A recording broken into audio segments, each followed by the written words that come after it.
Alright, so to start off by refuting Taylor's speech, one of her points was that when you take arts and then you get better test scores. But like I stated before with that quote from Jerome Kagan, when you take arts, you should take them for the sake of taking arts. You shouldn't take an arts class so you can say, alright, now I'm going to do better in math, or now I'm going to be able to read better because I just took a theater class, or I just took another type of arts class.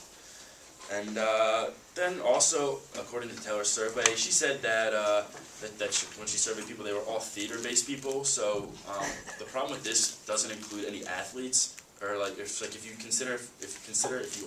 interviewed an athlete and said what is sports done for you, they're going to be biased towards their own interest.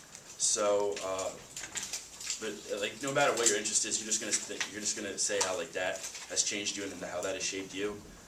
And then to refute Colin, a lot of his quotes were from a theater-based organization, so I'm sure it's a little biased towards theater, of course.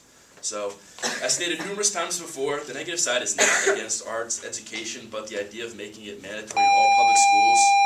To prove this point, we've proposed a strong and desirable plans that both sides can still agree on. This plan will encompass the addition of arts education into core curriculum. For example, in history class, art history can be related into a time period being studied, and English classes can incorporate theater and acting into teaching a book and its concepts.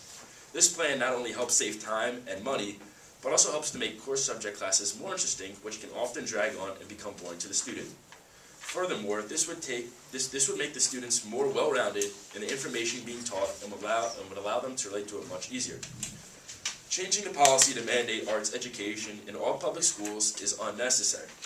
Arts can be taught outside of school and can be included in the core subjects, which will help schools' budgets, which are in a crunch right now.